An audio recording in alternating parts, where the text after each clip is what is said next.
días a todos. La educación, a diferencia de la crisis, unifica, crea una vida fraterna y solidaria, une a las personas sobre la base del saber y el actuar. Es un beneficio colectivo. Soy Leopoldo Cárdenas, miembro de Cábula Academy, y les doy la más cordial bienvenida al webinario El papel de la luz ultravioleta en la lucha contra el coronavirus. Como decíamos, en Cábula Academy creemos que la mejor manera de abordar los desafíos que impone la realidad es a través del conocimiento de las tecnologías y sus aplicaciones prácticas. Para ello, nos especializamos en disminuir esa brecha de conocimiento, tanto para las personas como para las organizaciones, a través de webinarios, conversatorios y cursos. En esta oportunidad, me complace presentar a nuestro expositor Jaime Urrutia. Él es ingeniero civil químico de la Universidad Federico Santa María, máster en Chemical Engineer en Texas, en Estados Unidos. Ha trabajado exitosamente como ingeniero químico en innovadores proyectos en el ámbito de la investigación y el desarrollo, optimización de procesos industriales y generación de productos. Se ha desempeñado como ingeniero de desarrollo, ingeniero jefe de proyecto, jefe de investigación, jefe de planta, jefe de desarrollo y visión de alimentos y cereales. Y no bastando con eso, ha sido socio fundador, gerente de investigación y desarrollo y gerente general en múltiples emprendimientos. Ha trabajado en grandes proyectos internacionales, apoyando el desarrollo de software en proyectos que involucran SAF, por ejemplo, en Shell, Enron y Texaco. En esta oportunidad, Jaime nos hablará de la luz ultravioleta y su papel en la lucha contra el coronavirus. Jaime, por favor. Muchas gracias, Leopoldo, por tu amable presentación. Es una alegría, perdonen,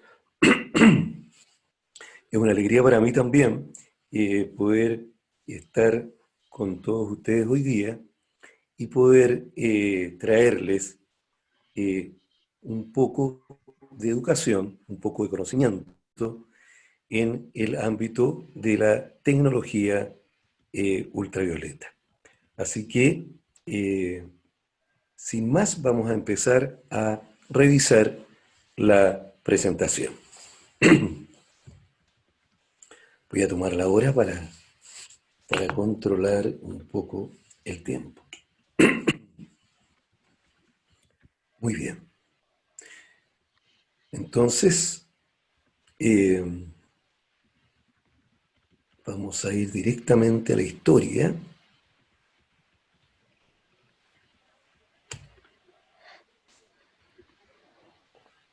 Vamos a revisar un poco de historia. Vamos a revisar cuándo fue esto descubierto. En 1801.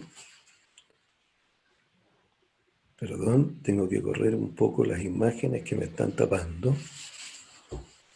En 1801, el físico alemán Johann Wilhelm Ritter descubrió que los rayos invisibles, situados justo detrás del extremo violeta del espectro visible, eran especialmente efectivos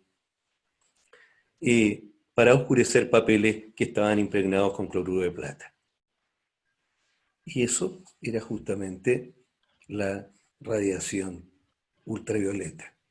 Pasó por varios nombres, se le llamó rayos desoxidantes, después se le llamó rayo químico porque era capaz de provocar reacciones químicas y finalmente llegó a la terminología moderna en la cual hablamos de radiación ultravioleta y radiación infrarroja.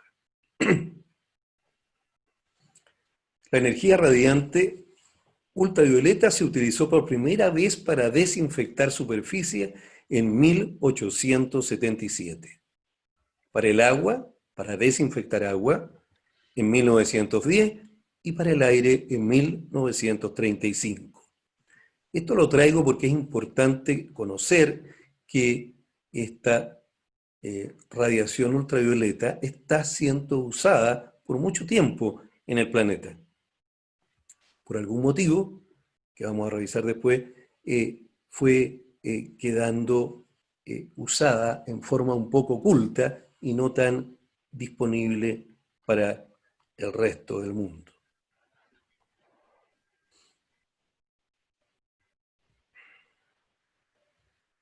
Ahora vamos a ver que la luz ultravioleta es una radiación electromagnética y vamos a ver en qué rango opera. Se denomina radiación ultravioleta a la radiación electromagnética cuya longitud de onda está comprendida aproximadamente entre 10 nanómetros y 400 nanómetros. Su nombre proviene de su rango de longitudes de onda, son más cortas de lo que el ojo humano identifica como luz violeta y por lo tanto son invisibles para el ojo humano. Así que nadie puede decir, yo vi el equipo funcionando y irradiando la luz ultravioleta. Lo que realmente se ve cuando un equipo está funcionando es un rango de la radiación que quedó en el extremo visible y por lo tanto la vemos funcionando de color violeta. Pero eso no pertenece a la luz ultravioleta, sino que todavía está en el extremo visible donde la llamamos violeta. Así que cuando vean una lámpara ultravioleta funcionando, sepan que lo que están viendo no es la radiación ultravioleta. Esta radiación es parte integral de los rayos solares y produce varios efectos en la salud. Aquí está más detallado el espectro electromagnético y se puede ver claramente que la luz ultravioleta, ubíquenla ahí, está entre los rayos X y la radiación visible. Y a su vez, la luz ultravioleta se divide en varios subtipos, en onda larga, en onda media, en onda corta y en ondas de vacío. Y los rangos van de 315 a 400, la que se llama VA, y corresponde a la onda larga ultravioleta. Después está la VB, que es la onda media, y la VC, que es la que más nos importa, y por eso la destaqué, va entre 200 y 280 nanómetros.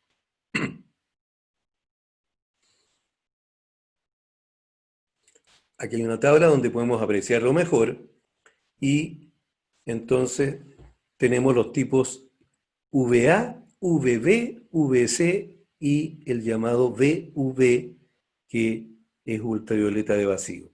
Si se fijan, las longitudes de onda van achicándose hacia abajo y eso significa que las energías por fotón van creciendo. Por lo tanto, la luz ultravioleta tiene una correspondiente longitud de onda y por lo tanto tiene una correspondiente energía. Y la energía para la VC, que es la que más nos interesa, se mueve entre 4,43 y 6,2 electronvolt por cada fotón ultravioleta emitida en ese rango. Ahora, de todas estas radiaciones, solamente las dos primeras llegan a la superficie terrestre, que es la UVA y la UVB. ¿Ya? Una radiación normal en la superficie tiene 95% de UVA y solo un 5% de UVB. Ahora, ¿qué pasa con las otras?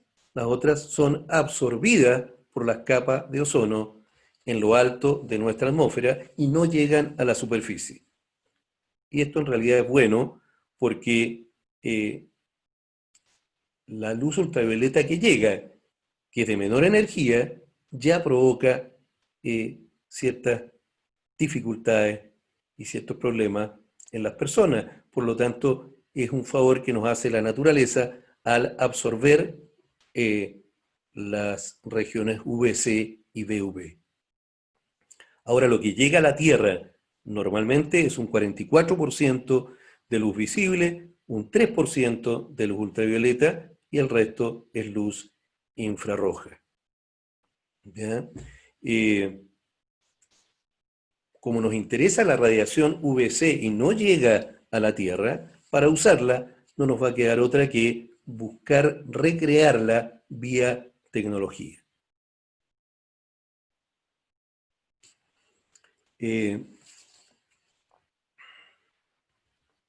Hablamos de la luz UVC o de la luz UVG. Y el término VG viene de germicida. El rango VC son las únicas longitudes de onda conocidas por ser germicidas. La VC utiliza radiación ultravioleta de longitud de onda corta, que es perjudicial para los microorganismos, que es justamente lo que andamos buscando.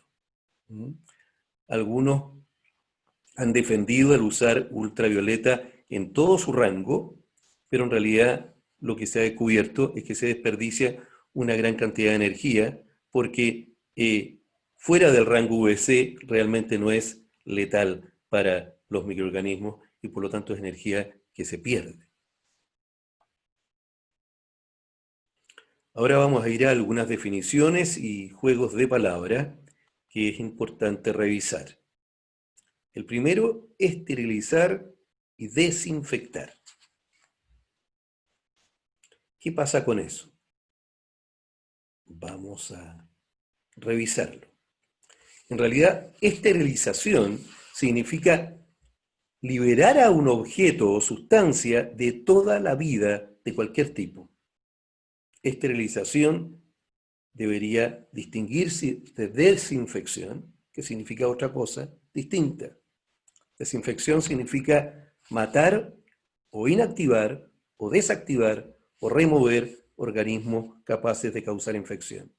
Esto puede no necesariamente resultar en esterilización, porque alguna vida biológica permanece. ¿Eso qué quiere decir? Que cuando hablamos de desinfección, vamos a usar más bien el término reducir los microorganismos viables, más que matar. Eso lo vamos a ver inmediatamente después. Porque van a quedar algunos que no van a ser totalmente desactivados. Y por eso que se distingue. Esterilización no tiene que quedar nada, y es el caso de los objetos que usan los médicos en una operación. No puede ir ningún microorganismo en el bisturí, por ejemplo. En cambio, en la desinfección, como la uso muchas veces usando varios medios, lo que se trata es de ir reduciendo cada vez más la cantidad de microorganismos.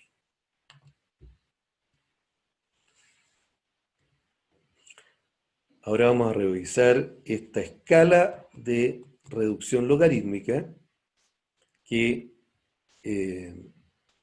tiene que ver justamente con lo que estamos hablando.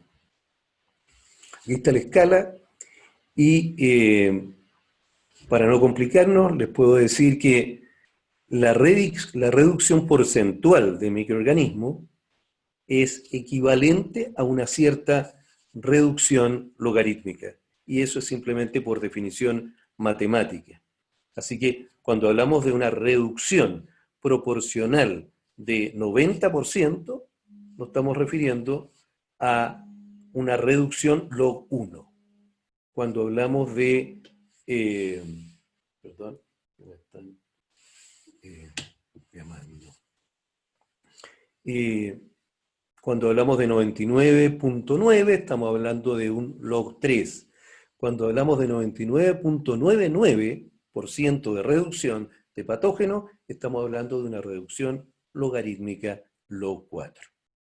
¿Y por qué les presento esto? Porque más adelante vamos a ver que hay tablas a nivel internacional que hacen referencia a estos conceptos y lo que normalmente se tiene como objetivo es el log 4, es decir, quiero por lo menos reducir los patógenos en un 99,99%. Muy bien. Ahora vamos a ver otro concepto que también confunde, es matar o desactivar. Recién lo mencionábamos. Matar significa causar la muerte a una persona, animal o organismo viviente. En cambio, inactivar significa hacerlo inactivo o inoperativo. Y vamos a ver que esa elección es mejor que la de usar el término matar, porque lo que realmente hacen los desinfectantes, ya sean químicos o de tipo tecnológicos como estos, fotónicos, en base a luz, lo que hacen es inactivar o desactivar, que son las dos expresiones que podemos usar, el patógeno o el germen. Más adelante se va a entender mejor. Ahora quiero que revisemos esta primera ley de la fotoquímica que nos va a ayudar a entender por qué ocurre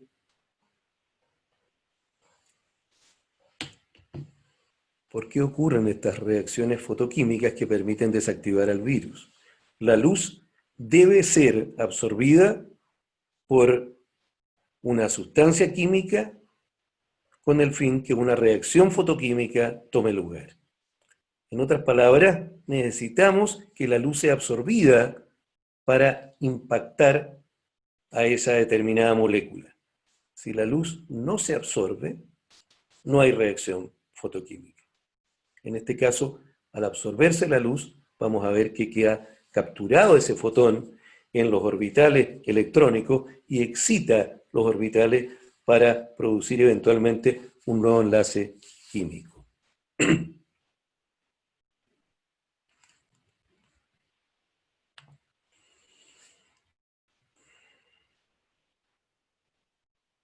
Ahora quiero mostrarles una breve visualización de la reducción de la carga biológica. ¿Ya? Vamos a verlo gráficamente en un experimento.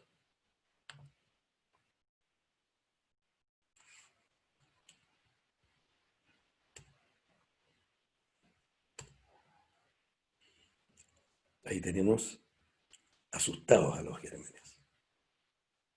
Entonces, este va a ser el experimento. El primer concepto que quiero transmitirles es que este tipo de desinfección vía luz es una desinfección fotónica. Estoy usando los fotones como mis misiles que van a ir a alterar, desactivar finalmente el germen. Y esa desinfección fotónica es un efecto acumulativo, es decir, va ocurriendo en el tiempo. Mientras más tiempo tengo expuesto a los microorganismos, a esta lluvia fotónica, ellos van desactivándose gradualmente. Y llega un momento en que quedan completamente desactivos. Por eso que es un fenómeno en el tiempo, y si no aplico el tiempo apropiado, podría quedar el trabajo a media. Lo que vamos a hacer es tapar la mitad del plato donde sembramos inicialmente una cantidad conocida de E. coli, que es lo que se eligió para este experimento, y luego vamos a usar como control la mitad, por lo tanto nunca le vamos a aplicar la luz ultravioleta y vamos a aplicarla en el otro lado. Aquí estamos listos para aplicar 15 segundos de luz. Y después de los 15 segundos no se nota ninguna diferencia visible. Pero si vamos a los 30 segundos, espero que lo puedan ver en sus pantallas, pero se ven como ciertas manchitas más blancas donde apuntan las rayas, y esas son unidades formadoras de colonia, que es las que van quedando después de los 30 segundos. Después de 1 minuto de radiación, al observar este lado ya se ve bastante más limpio que el otro, pero todavía hay 2 manchitas que están apuntando las flechas, y es donde quedan todavía colonias residuales. Finalmente, a los 2 minutos, observamos que ya no hay ninguna unidad formadora de colonia visible. Entonces, este fue un experimento en el cual usamos como sensor nuestros propios ojos para ir apreciando el efecto de la desinfección fotónica en el tiempo. Ahora vamos a ir a revisar el mecanismo bajo el cual actúa la luz ultravioleta en el virus o en el germen en general, que pueden ser bacterias, hongos, virus, microalgas, protozoos, etc. Y lo que hacen los fotones es generar una ruptura en el ADN o el ARN de estos gérmenes.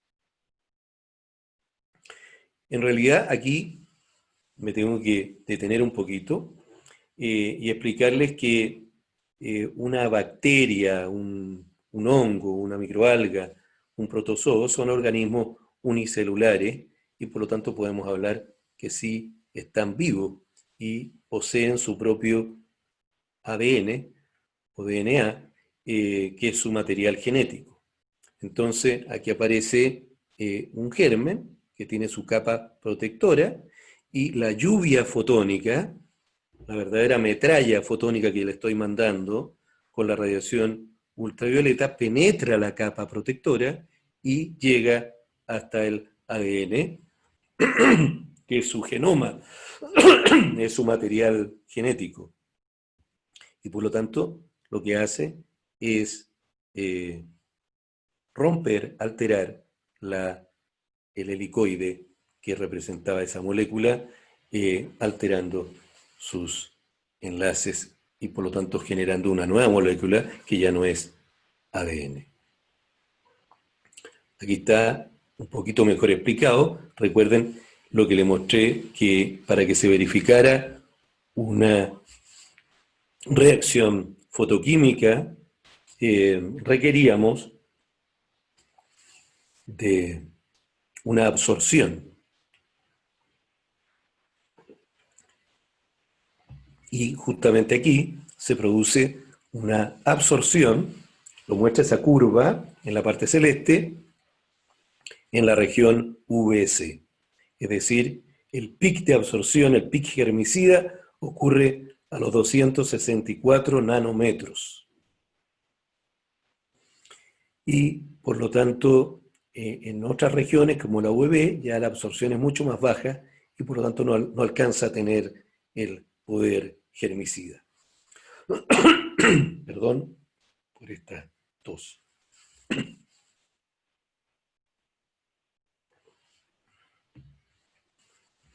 Ahora, como les expliqué antes, la luz UVC no llega hasta la superficie, por lo tanto tenemos que generarla vía tecnología. Y para eso existe la lámpara de baja presión de mercurio, que emiten en 254 nanómetros. Están las lámparas de mercurio mediana presión, que son policromáticas, emiten en varias frecuencias. Están los LED VC, que emiten en 265 y en 280. Y están las lámparas de xenón, que son también policromáticas.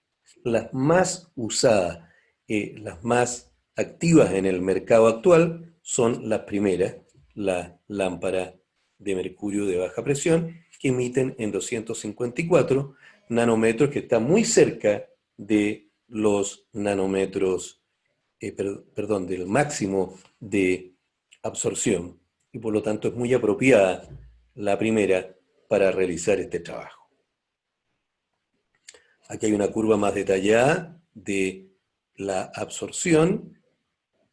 Los que absorben son los nucleótidos, que son parte fundamental de la molécula de ADN, que tiene estos nucleótidos uniéndose entre ellos, y la mayor absorción se producía ahí alrededor de los 260. Y aquí hay una representación gráfica que los nucleótidos que estaban unidos al centro de la espiral de ADN, al recibir el fotón, se rompe la cadena y terminan uniéndose en una forma distinta, terminan las timinas unidas entre ellas en un mismo lado de la espiral, en vez de unirse con las del otro lado, que era lo que debiera haber ocurrido. Así que, así es como realmente funciona la desinfección fotónica en los diferentes gérmenes. Ahora, en el caso de los virus, hay virus que no tienen ADN, pero que tienen ARN, que es el caso del coronavirus, y actúa de la misma manera. Ahora aquí hay una explicación más detallada de lo que ocurre, pero para resumirlo, al absorber ese fotón, lo que pasa es que se excitan los enlaces, los electrones, y termina rompiéndose los puentes de hidrógeno que mantenían estos nucleótidos juntos, y ellas buscan una nueva configuración y finalmente terminan rompiendo la molécula, uniéndose estas moléculas de timina. Eso significa que la molécula de ADN deja de serlo y por lo tanto ya no disfruta de los beneficios que disfrutaba, que era que el organismo la termina transcribiendo y después replicando. En este caso, mediante este mecanismo, ya no se transcribe más y ya no se replica más, por lo tanto queda incapacitada el germen, queda incapacitado de reproducirse, de multiplicarse. Y por lo tanto, queda desactivado o inactivado. Ahora, hay una cierta capacidad de regeneración de esta molécula de ADN, y por lo tanto tengo que tirar una cierta potencia, una cierta intensidad de la lluvia fotónica en la frecuencia correcta para que se produzca la absorción y, por lo tanto, la reacción fotoquímica que necesitamos. Entonces, necesitamos entregar la dosis correcta por el tiempo correcto para que ocurra el rompimiento definitivo de la cadena.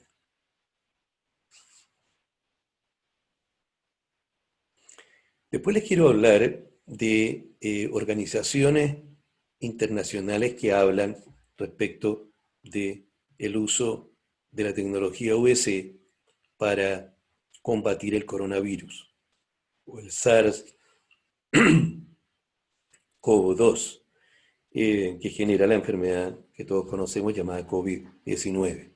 Bueno, esta organización, que es la Asociación Internacional Ultravioleta, que es una fundación sin fines de lucro enfocada en el desarrollo y avance de la tecnología UV,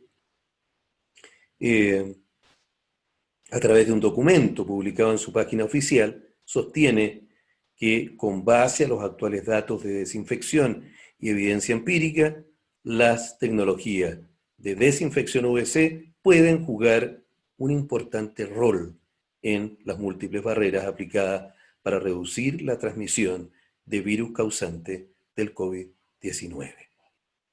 En definitiva, la recomiendan como una tecnología válida y que puede hacer un gran aporte en esta batalla contra el coronavirus, y no solo el coronavirus, también cualquier otro germen. Después hay otra organización internacional que se llama la Sociedad de Ingeniería en Iluminación, y también emite un comunicado, ahora reciente, en el 2020, donde afirma que la gran mayoría del público no es consciente de el valor único en la desinfección del aire y las superficies contaminadas por parte de la tecnología ultravioleta, y declaran que esto se ha usado por años en ductos de calefacción, aire acondicionado y en laboratorios biológicos, pero que había costado que fuera usada más ampliamente, en gran parte porque la gente le tenía un poco de miedo a la luz ultravioleta, porque obviamente esta luz puede dañar al ser humano si no se toman las medidas correspondientes. Por lo tanto, era un tema de seguridad, y ese tema de seguridad se resolvió usando sensores de movimiento para detener la emisión ultravioleta en caso que haya presencia humana en el espacio que estamos sanitizando. Y finalmente, la tecnología efectivamente combate el coronavirus que genera la enfermedad, y debemos decir lo siguiente: no se conoce ningún microorganismo que sea inmune a la luz UVC. Con las dosis apropiadas, el coronavirus SARS-CoV-2 puede y podrá ser desactivado de la misma forma que sus parientes cercanos, los anteriores coronavirus, SARS-CoV-1 y MERS-CoV, y muchos otros tipos de virus, donde ya se ha probado la efectividad de la desinfección UVC ampliamente. Así que pueden estar tranquilos que efectivamente esta tecnología nos puede ayudar para combatir esta pandemia.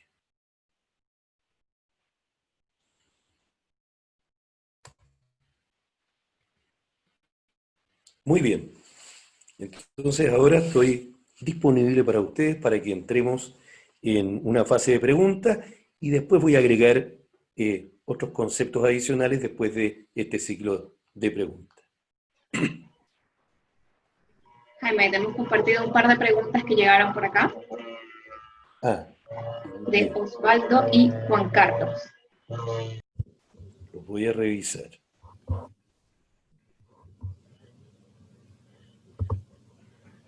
Si gustas te las leo, Jaime. Bueno, de la Osvaldo. primera, por lo menos. Estimado, si bien la luz UVC más comúnmente utilizada es generada vía vapor de mercurio, que trabaja en los 254 nanómetros, la luz ultravioleta generada vía LED tiene un rango de los 275 nanómetros. ¿También es efectiva para inactivar virus y bacterias? Sí, la respuesta es sí. La respuesta es sí, definitivamente la luz LED en las frecuencias apropiadas es efectiva.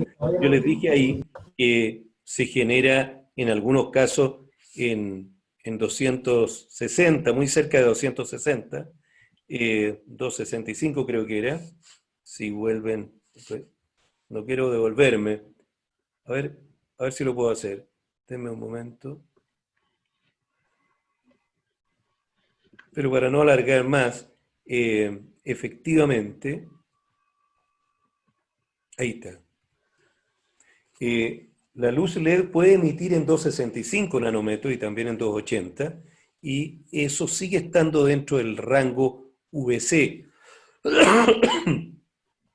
El rango UVC termina en 280, así que toda la radiación de esos LED, porque también hay LED que emiten en otra frecuencia, es apropiada, y de hecho incipientemente ya está saliendo al mercado tecnología LED. Yo dije que la más ampliamente usada es las lámparas de mercurio, pero recientemente se empezó ya a desarrollar los LED, y hay algunos equipos que ya están en el mercado con estas características, y nosotros estamos trayendo justamente algunos de esos para el futuro. La segunda pregunta de Juan Carlos. Pensando en una sala de venta o un centro de distribución, ¿cuánto tiempo deben actuar los equipos contigo? ¿Se debe sacar a la gente del lugar? ¿Qué pasa con el resto de la materia orgánica de la sala de ventas? Ya, perfecto. Son 3 preguntas. ¿Cuánto tiempo? El cuánto tiempo no lo voy a contestar ahora porque es justamente la parte de la presentación que me queda. Y ahí se los voy a explicar en detalle. Así que no va a haber problema con esa pregunta. Después, la otra es... ¿Se debe sacar del lugar a la gente? ¿Se debe sacar a la gente del lugar? La respuesta es sí. Eso es muy importante entender que la luz ultravioleta en esta frecuencia, por lo tanto en esta energía, no es recomendable para la vida humana, porque para decirlo simple, lo que nos va a pasar si nos quedamos en presencia de la luz es lo mismo que le pasa a los gérmenes. Nos va a empezar a intentar romper el ADN. Por lo tanto, la recomendación rigurosa de seguridad, y nosotros vendemos nuestro equipo con un manual de seguridad, con un manual de operaciones, donde se dan todas las explicaciones, no debe haber nadie en presencia de la máquina cuando esta está funcionando. Y lo que se hace es que hay un operador entrenado que echa a andar la máquina, se toma un tiempo para salir y luego la máquina comienza a funcionar. Él sabe el tiempo que la programó, cuando el tiempo termina, él entra y se pone normalmente sendos avisos en la puerta de que hay una tecnología funcionando. Y esa es la forma de hacer y esa es la forma que está operando ya en varios lugares del mundo sin ningún problema. Simplemente hay que tener el conocimiento de entender que las personas no deben estar presentes. Ahora, como las personas se equivocan y cometen errores, se ha resuelto esto poniendo sensores de movimiento. Y cuando el equipo detecta un sensor de movimiento, perdón, un movimiento en la sala, simplemente se detiene. Eso es lo que se ha hecho más frecuente. ¿Y qué pasa con el resto de la materia orgánica en la sala? En realidad, no sé a qué se refieren en términos específicos, pero uno debiera tomar algunas medidas de protección. Por ejemplo, hay algunos plásticos que traen incorporado un bloqueador de luz ultravioleta y por lo tanto no hay ningún problema que hayan alimentos dentro de esos plásticos, porque no los va a afectar, va a ser bloqueada la luz ultravioleta.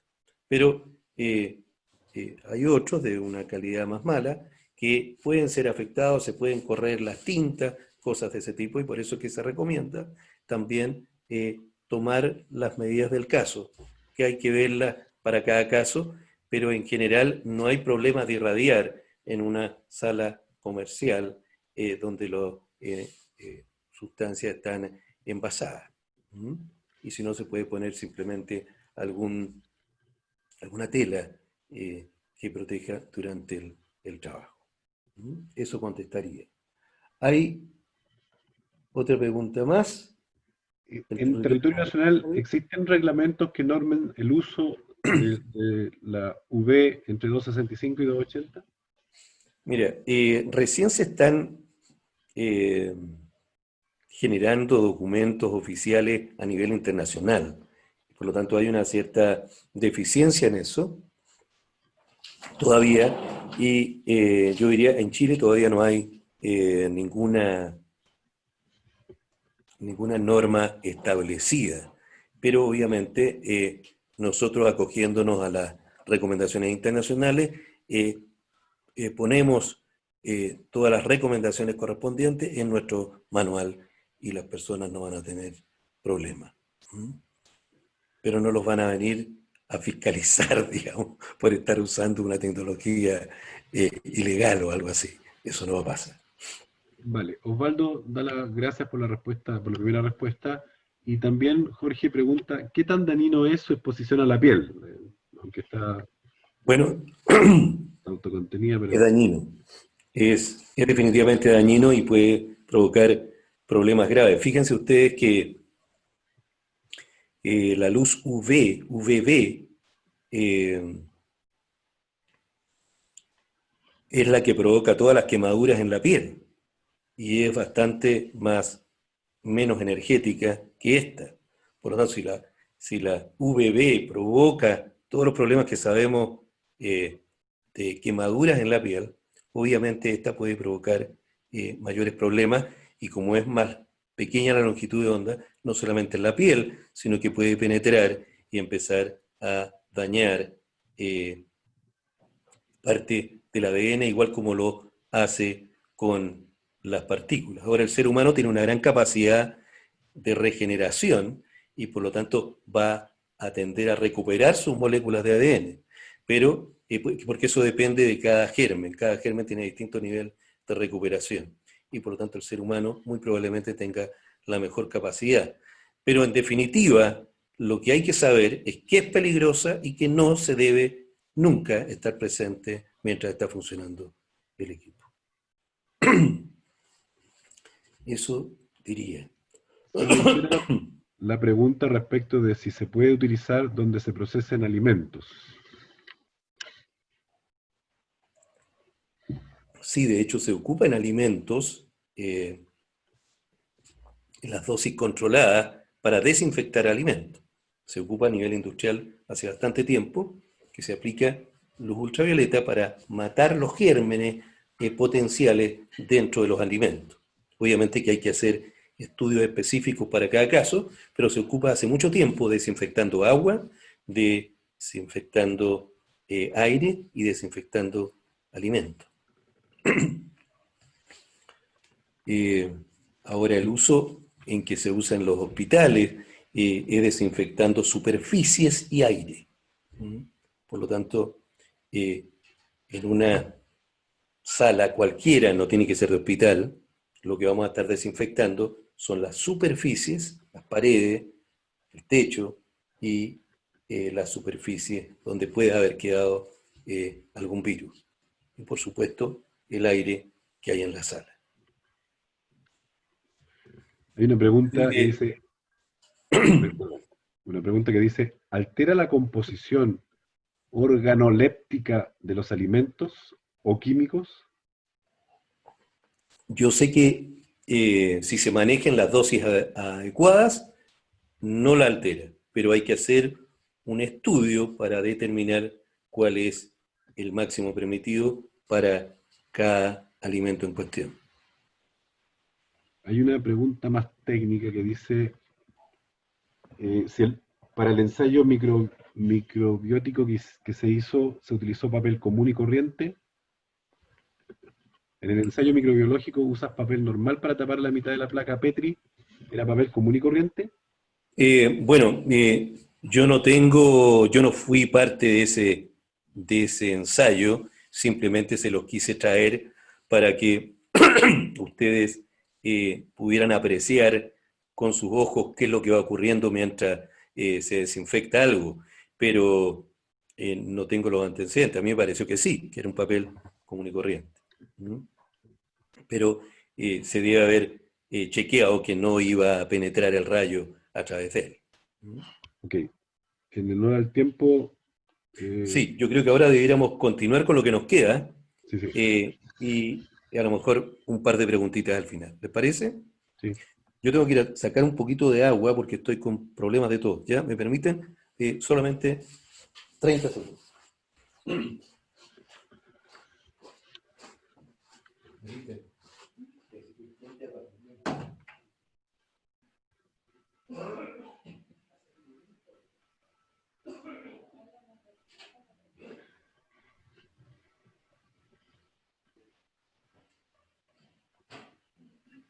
Después hay una prueba escrita, ¿eh?, de esta materia.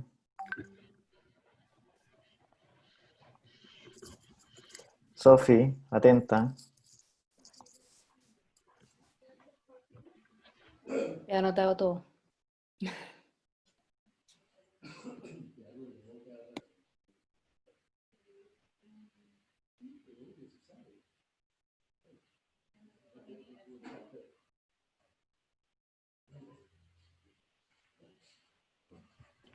Los invitamos a que sigan. Bueno, ya hemos recibido un par de preguntas más, así que mientras tanto termine la exposición, pueden continuar canalizando sus preguntas para que nosotros las hagamos al final. Muchas gracias. Muy bien, entonces vamos a continuar con la segunda parte, que es más cortita, inmediatamente.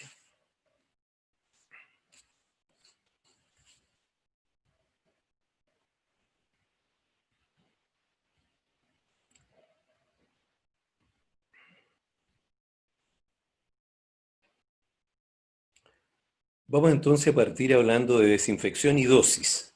Ahí está la ecuación que muestra la fracción de sobrevivencia en el tiempo T de un microorganismo determinado, que depende, o sea, es igual a E elevado a menos K, que es una constante propia del experimento, del virus y del medio, perdón, del germen y del medio en que está, y la intensidad multiplicada por el tiempo. Es decir, esa es la forma en que durante ese experimento que recién vivo va disminuyendo la fracción de sobrevivientes. ¿Ya? Entonces, estos conceptos los vamos a recordar porque más adelante los vamos a usar. La fracción de supervivencia se puede expresar de otra forma, y es que I por T, la multiplicación de la intensidad luminosa, que normalmente, digamos, dimensionalmente es potencia por unidad de área, multiplicado por el tiempo, queda la dosis expresada en energía por unidad de área. Así que podemos reemplazar en la ecuación el I por T por la dosis necesaria para provocar una disminución determinada en el germen. Y eso, ¿cómo se hace? Se hace con lo que habíamos hablado antes, de las reducciones logarítmicas, y para el caso de log4, por ejemplo, reducción logarítmica 4, el porcentaje de desactivación es 99.99, y la fracción de sobrevivencia es 10 a la menos 4. Entonces, cuando se aplica el logaritmo, aparece el 4. Entonces, lo que quiere decir esto es que yo puedo hacer el experimento, y cuando llego a la reducción de 99.9, he medido el tiempo, lo multiplico por la intensidad que apliqué, que dependía del equipo y de la distancia que se encontraba el equipo, y por lo tanto tengo la dosis. Y ese trabajo se ha hecho muchas veces a través del tiempo, y se han determinado dosis experimentales por distintos autores en distintas partes, y esto ya se publica en forma internacional, que son tablas versus el tipo de germen. Ya aquí le estoy mostrando algunas. Esta que le estoy mostrando es para bacterias, y la dosis se expresa en milijoule por centímetro cuadrado, y va aumentando en la medida que voy a mayores reducciones logarítmicas. 1, 2, 3, 4, la dosis que necesito es más alta para provocar una reducción de log 4.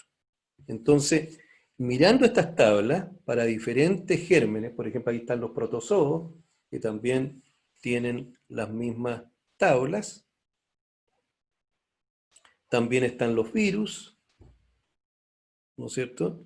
Y entonces, cuando queremos eliminar un cierto grupo de gérmenes, que yo más o menos puedo conocer que tengo en mi ambiente, ¿ya? Una cierta cantidad de bacterias, una cierta cantidad de virus, puedo ver las dosis para los 4 y elegir la mayor dosis que me asegure que estoy eliminándolos a todos, o desactivándolos, usando mejor la palabra. Ahora, la intensidad en un punto determinado de una superficie depende de varias cosas.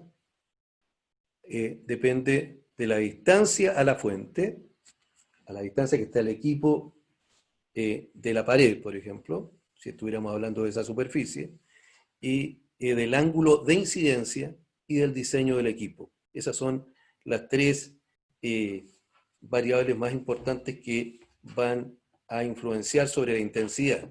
Por lo tanto, la intensidad no es pareja en una emisión, sino que va disminuyendo con la distancia y también disminuye cuando el ángulo de incidencia se acerca a 90 grados. El ángulo de incidencia, vamos a ver, que se calcula con respecto a la perpendicular a la superficie que quiero irradiar. Por ejemplo, aquí hay una pared de un ancho, de un largo L, ¿ya? Entonces, si pongo mi máquina en el medio de la sala, que es lo que normalmente se hace, se pone en el cruce de las diagonales, ¿ya? Cuando envío un rayo luminoso a un extremo de la habitación, estoy irradiando hacia el lado una longitud de L medios, ¿ya? Y como me pongo en la mitad de la pieza con respecto al ancho, también la distancia que me separa es la mitad del ancho de la pieza. Así que al final todo esto se puede expresar en términos geométricos y puedo expresar la intensidad en términos de el diseño del equipo, que va a determinar la potencia inicial en base a la potencia que fue diseñado el equipo y el diseño geométrico del equipo. Esos son los factores que incluyen en la intensidad de un determinado equipo irradiándose. Ahora, ahí le estoy mostrando la ecuación. No la alcanzaron a ver. Ahí sí. La intensidad depende entonces del ángulo de incidencia y del radio, pero el radio va en el denominador y al cuadrado. Por lo tanto, la distancia es un factor preponderante para entender lo que pasa con las intensidades de radiación ultravioleta. Va disminuyendo con el cuadrado de la distancia. Muy bien. Entonces, como usamos estas tablas internacionales para un determinado germen J, podemos conocer su dosis y la dosis que necesitamos en un punto cualquiera I va a ser la intensidad en ese punto I por el tiempo para eliminar ese germen J en ese punto I. Y como la dosis es un dato que sacamos de la tabla experimental, fíjense lo que ocurre, que en cada punto va a tener que cumplirse la ecuación que vimos antes, I1 por T1 igual a I2 por T2. Y como la intensidad va cambiando en cada punto, el tiempo que requeriríamos en cada tiempo también es diferente en cada punto. Por lo tanto, eso es imposible. La máquina va a funcionar un solo tiempo, no varios tiempos distintos para distintos puntos. Por lo tanto, lo que se hace es asegurarnos que todos los puntos reciban una dosis mayor o igual a la dosis requerida en el tiempo de funcionamiento del equipo. Y por lo tanto, calculo para el punto más lejano. Y lo que hago es que la dosis para cualquier punto I va a ser mayor o igual a la dosis necesaria experimental 4 log para ese específico germen. Y esto nos lleva a lo siguiente. Queremos que la dosis aplicada en el punto más lejano sea igual a la dosis requerida. Y en un ambiente normal tenemos múltiples gérmenes, así que se debe elegir una dosis alta que sea suficiente para desinfectar simultáneamente a todos ellos. Por lo tanto, busco en las tablas, elijo una dosis de seguridad y con esa me queda, y con eso hago el cálculo de mis tiempos. Y luego para un equipo dado, en una sala de dimensiones L por A, llego a que la ecuación para el tiempo de exposición es la dosis de referencia que elegí, dividido por la intensidad en el punto más lejano de la habitación. Con eso me aseguro que en todos los otros puntos más cercanos la intensidad es mayor y por lo tanto la dosis es mayor. Cuanto mi dosis es siempre mayor o igual a la que requiero. Esa es la lógica con la cual trabajan los fabricantes cuando recomiendan un determinado tiempo para una determinada sala. Hay algunos que lo han tratado de simplificar y en las simplificaciones de repente se caen en errores, ¿ya? No es lo mismo trabajar con una determinada área en metros cuadrados con distintas dimensiones. Y algunos tratan de decir que da lo mismo. No es lo mismo si tengo un espacio muy abierto a si tengo un espacio muy angosto, ¿ya? Eso lo van a mostrar las ecuaciones y para eso llegamos a determinar gráficos. Y entonces para distintas longitudes que tenga la pieza, normalmente la pieza la dividimos en L por A y L es la pared más larga. Entonces si mi pared más larga es 4, por ejemplo, me voy al gráfico de 4 y veo a qué distancia estoy con mi equipo y esa distancia va a ser igual al ancho dividido por 2. Por lo tanto, si la pieza es de 4 metros, yo voy a estar a 2 metros de distancia y por lo tanto entro en la curva con 2 metros y me da 15 minutos para 4 metros. Eso en una pieza de 4 por 4 me demoré 15 minutos. Esto está hecho con todas las normas de seguridad y hay algunos que se han visto tentados a cortar los tiempos y de repente pueden cometer errores serios para su caso especial. Los tiempos, como digo, van a depender de cada equipo, pero muy especialmente van a depender de la geometría del lugar y la dosis que elegimos también es muy importante. En este caso, para estos gráficos, nosotros elegimos una dosis de 100 millijoules por centímetro cuadrado, que es la dosis más alta recomendada por estas organizaciones internacionales. Han recomendado trabajar entre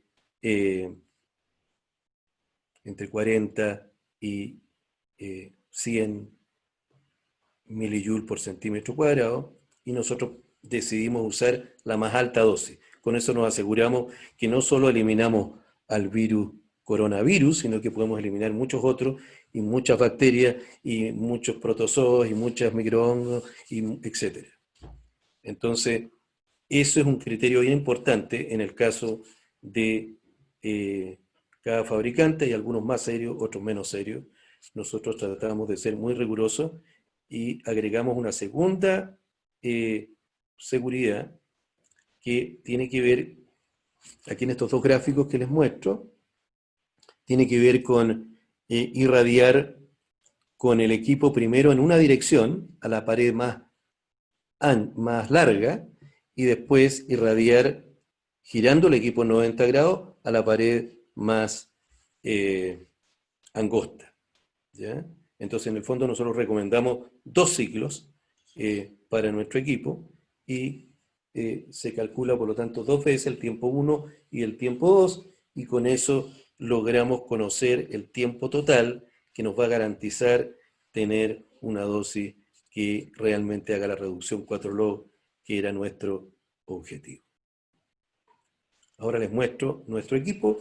Ese es el equipo, para los que no lo conozcan. Es de 1,20 m de altura, más o menos 1 metro de ancho. Tiene varios tubos que se los voy a mostrar inmediatamente. Y emite entonces principalmente en los dos sentidos. Cuando lo pongo perpendicular a una determinada pared, emite hacia la otra pared en las dos direcciones. Y después, en el segundo ciclo, lo giramos.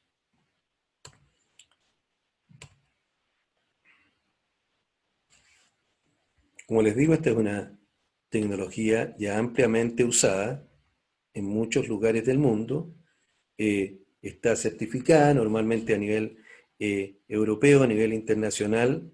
Requieren que los equipos se certifiquen y que pasen por una prueba parecida a la que les mostré yo delante, donde se muestran, se sacan muestras y se miden microbiológicamente los organismos que sobrevivieron y finalmente se certifica.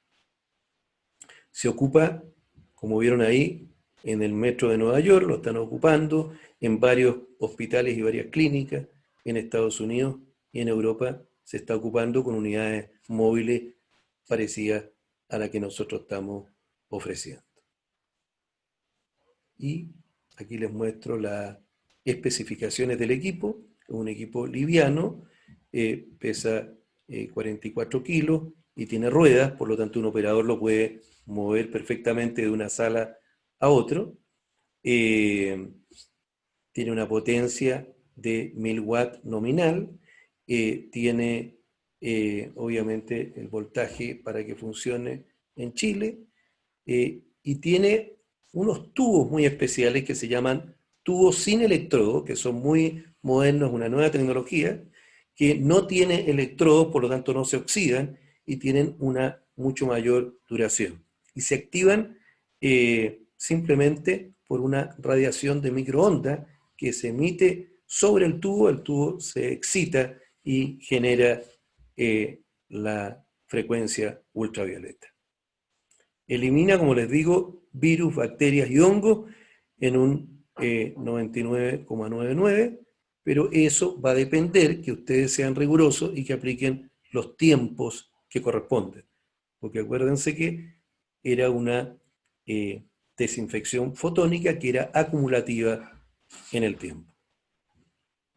Y finalmente la duración de los tubos es bastante más grande que otros convencionales por el mismo motivo, porque no se oxidan sus electrodos en los extremos.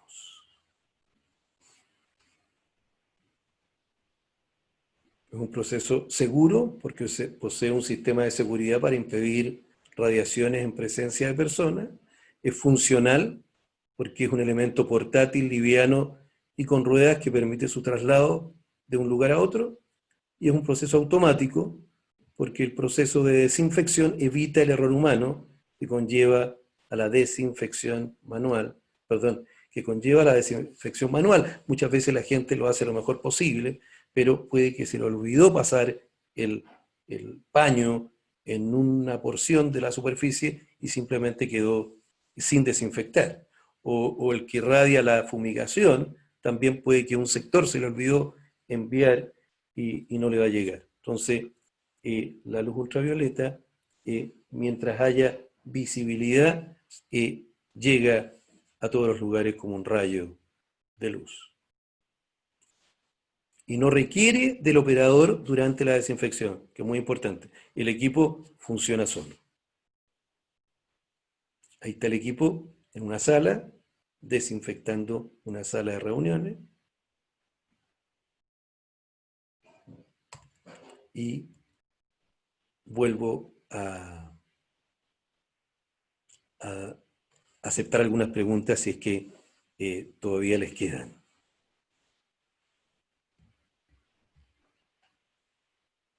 No escucho. Sí, efectivamente tenemos una pregunta. Rodrigo pregunta, voy a desordenar un poquito tu pregunta. Él está pensando en que se podría utilizar para desinfectar o matar el virus en zonas de trabajo sin que la gente deje de trabajar. Y pregunta si existe un traje especial o de qué material podría ser ese traje que podría permitirle trabajar con gente y operando el dispositivo. No, la respuesta es que no es buena idea. Lo que se pretende hacer, lo que se hace, lo que se considera aceptable, es que si las personas trabajan durante el día, cuando ellas se van para la casa, yo enciendo la máquina y desinfecto el lugar en el turno que quedó muerto, que la gente no está presente. Pero no se recomienda de ninguna manera usarlo con gente ahí. Ahora, existen trajes, efectivamente, que son bloqueadores de ultravioleta y que eventualmente los pudiera usar una persona para hacer una determinada prueba, pero no es recomendable en absoluto, menos para una empresa, permitir que su gente esté en presencia de luz ultravioleta porque lo podrían terminar demandando. Así que no lo recomiendo para nada. Ok. Hay otra pregunta que voy a leerla tal cual porque no me queda tan clara. Dice, ¿existe algún test rápido, papel pH o tecnología civil para probar la inocuidad de espacios, control de Bueno, microorganismos o control de parámetros físicos? ¿Cuál debería seguir? sí, la única que nosotros recomendamos es la más estándar, que es hacerlo con un sembrado eh, de algún germen conocido, eh, conocer la cantidad inicial, por lo tanto, y después ir haciendo análisis microbiológico de lo que quedó sobreviviendo o desactivado. Es la única forma, y les voy a contar una experiencia que tuvimos hace poco. No voy a mencionar el lugar, pero fue una clínica muy conocida en, en Chile, donde hicimos unas pruebas y ellos sencillamente usaron un protocolo equivocado y llegaron a resultados muy erróneos. Y fue sencillamente porque mm, se traspapeló de alguna manera las instrucciones que les enviamos y ellos usaron un método rápido que usaban habitualmente en la clínica y para los que sepan algo de esto se llama bioluminiscencia. Y la bioluminiscencia lo que pretende medir es el ATP, eh, estas moléculas energéticas de fósforo, que están presentes en los organismos y lo que hace es que reaccionan con ciertas enzimas y generan luminiscencia. ¿Ya? Entonces, si están presentes los virus, mejor dicho, mide la cantidad de material de ATP tanto en el germen vivo como en el germen desactivado. Por lo tanto, después de aplicar la luz ultravioleta, lo que cambia es la cantidad de gérmenes viables, pero la cantidad de ATP sigue haciendo lo mismo. Por lo tanto, hay que tener cuidado con inventar métodos que no estén respaldados por la, digamos, literatura internacional científica. ¿Ya? Ese método de bioluminiscencia no sirve porque mide material orgánico, ya sea en carga viral activa o muerta, y por lo tanto antes y después les dieron resultados similares. ¿Mm? Ok. ¿Alguna otra Osvaldo nos pregunta? pregunta, el equipo mostrado, Casanit, posee una rejilla de seguridad por lo que se aprecia en la imagen. ¿Esta rejilla afecta la radiación? Y Sí, la pero está radiación, considerado dentro del diseño y es vale, muy poco. Por lo tanto, se hizo intencionalmente y eso lo conoce el diseñador y conoce cómo afecta. Por lo tanto, se puede recalcular el valor verdadero de la intensidad inicial, que normalmente los equipos se evalúa a 1 metro de distancia y de ahí se empieza a modificar por el radio al cuadrado dividiendo y por el coseno del ángulo de influencia, de incidencia. ¿Mm? y la radiación UVC, ¿qué capacidad tiene para atravesar cristales o, más bien decir, ventanas? Sí, tiene, y hay algunos más que otros, así que también hay que revisar los materiales que se usan. Si lo ponemos en una ventana, lo más probable es que pase el rayo hacia el otro lado y hay que tener cuidado que quién está al otro lado. ¿Mm? Entonces, hay ciertos materiales que son mucho más transparentes, por ejemplo, el cuarzo es altamente transparente y el que se ocupa en los tubos, pero hay materiales que son menos. Por ejemplo, qué sé yo, si ponen un, un lugar con aluminio, el aluminio refleja una parte importante de la luz ultravioleta. Pero eso es distinto para cada material, así que también hay que analizarlo con cuidado. ¿Mm? Ok. Aquí hay otra pregunta. Compro su equipo y lo instalo en los camarines de mis trabajadores. ¿Hay forma de efectividad de la técnica de forma rápida tras la irradiación? Mi No fiabilidad, escuché la palabra clave. ¿Hay perdón, que? te lo repito.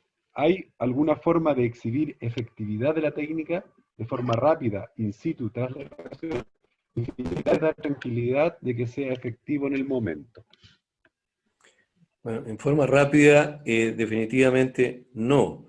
Lo que sí se hace, ¿no es cierto?, es que algunas empresas, como algunas organizaciones de salud, hacen sus propias pruebas, y normalmente en esas pruebas lo que nosotros recomendamos es que sean microbiológicas, y una vez antes de empezar, si es que la empresa tiene dudas. Ahora yo les puedo asegurar que nosotros fuimos extremadamente cuidadosos, y que nuestros gráficos son verdaderamente válidos y representan una holgura suficiente para que tenga seguridad la persona. Pero no tienen por qué confiar, y en ese caso habría que hacer una prueba biológica, no una prueba rápida con la que se pudieran equivocar, en el caso que tengan la duda. Ok. Después hay una pregunta de Osvaldo nuevamente que dice, estimados, ¿qué ocurre si tengo una intensidad de 4 centímetros de distancia? ¿Qué tiempo debería usar para inactivar el virus? 4 centímetros de distancia, eso es extremadamente bajo, y seguramente el tiempo muy pequeñito. Yo después, si quieren, le hago los cálculos y se los entrego directamente a Leopoldo o a alguien que se lo haga llegar a quien hizo la pregunta. Pero obviamente cuando estás muy cerca, la intensidad es tremendamente más grande. Por lo tanto, los tiempos son mucho más cortos. Ok. Y la última dice, mencionó una fórmula por cómo se reduce la radiación al aumentar la distancia entre fuente y superficie. ¿Podría mencionarla nuevamente? Esa es la última. Sí. La fórmula es que la intensidad en un punto de una superficie determinada va a estar dada por la intensidad inicial de la máquina, ¿ya?, que depende del diseño de la máquina, como les digo, y cada equipo va a tener su distinta intensidad cero, ¿ya?, que va a depender de los tubos que usó, de la cantidad de tubos. No les dije, pero esta máquina usa 15 tubos, ¿ya? Es muy distinto a una que use uno, o hay algunas que usan menos tubos, pero que son muy más potentes, cuando es un tema delicado de calcular, pero normalmente ese dato lo provee el fabricante. Y nosotros lo proveemos a través de los gráficos. Nosotros calculamos los gráficos con ese dato de diseño. Y luego viene, hay que dividir ese valor por el radio al cuadrado, siendo el radio la línea recta hasta la superficie que queremos Iluminar. aplicarle la radiación. Y después, la parte más compleja es el cálculo del ángulo de incidencia. El ángulo de incidencia no se calcula respecto de la superficie, sino que respecto de una perpendicular a la superficie. Si quieren se lo vuelvo a mostrar, esa parte. Voy a irme hacia atrás.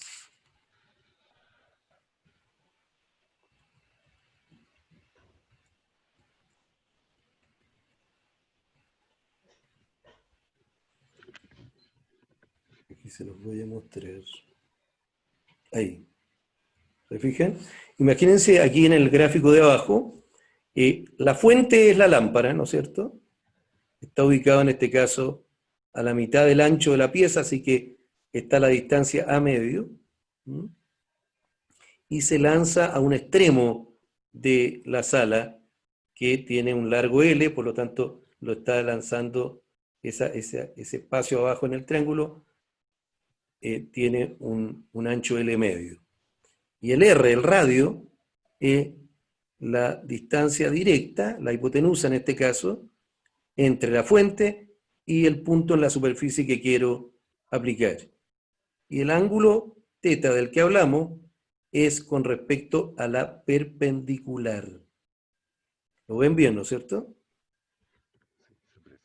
Ahí está θ. Esa es la forma de calcularlo en cualquier punto, y para eso obviamente tengo que conocer el equipo. Eso es lo que hicimos nosotros. Hicimos un barrido completo, transformamos la ecuación en términos geométricos para que esté en función de la ancho y los largos, y finalmente emitimos los gráficos. Y eso es lo que van a ver ustedes que hace cualquier fabricante, algunos con más seriedad, otros con menos seriedad.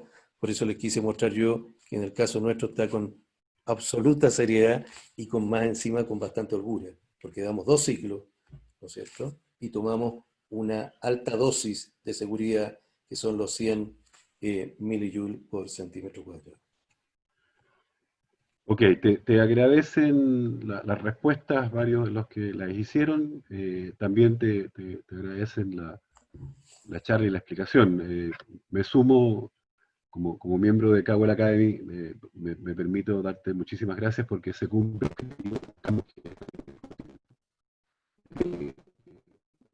y de tecnología aplicada, que es lo que nos interesa. También darle las gracias a los participantes que han estado un poco más de la hora que prometimos, la verdad que Sí. 1 hora 20 Pido minutos. disculpas por eso, nos pasamos un poquito.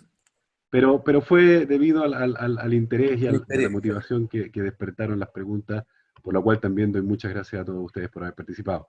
Les vamos a hacer llegar un correo donde, además de pedirle la opinión de esta charla para que nos puedan ayudar a realizar, les vamos a preguntar respecto de otros temas que pudieran ser de su interés para poder desarrollar este tipo de webinarios, y también información para los temas comerciales que pudieran relacionarse. Doy nuevamente las gracias a Jaime Urrutia por su exposición, por su explicación, y por supuesto a todos ustedes por acompañarnos. Sí. Leopoldo, Esperándolos de nuevo en algún otro webinar o en algún conversatorio, o por qué no, en alguno de los cursos que dictamos. Me despido y muchas gracias por participar. Sí, muchas gracias a todos por asistir y por escucharme.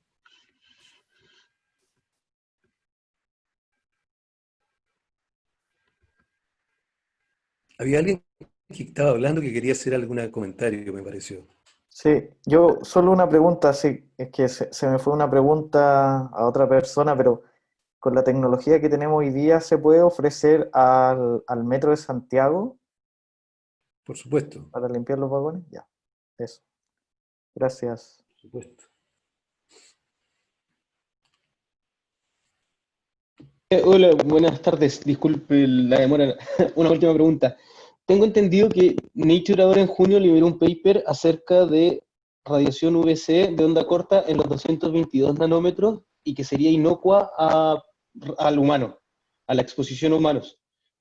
¿Es tan así? ¿No es tan así? ¿Está nefasta? ¿Se podría utilizar prontamente o no?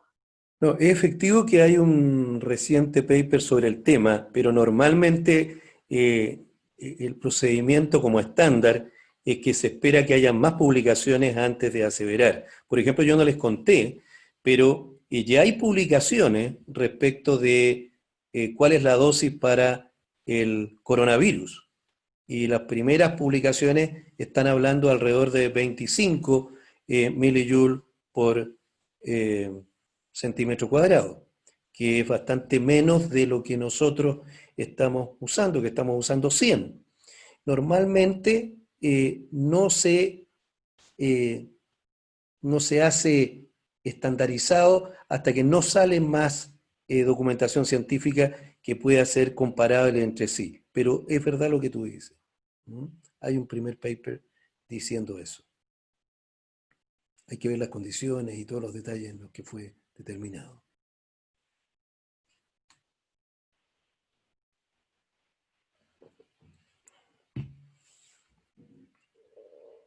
Sí, ahora sí, cerramos. Ustedes me dicen. Cerramos. Gracias, Jaime. Gracias, Jaime. Muchas gracias a ustedes. Gracias, todo muy bueno. Bye, bye. Bye, bye.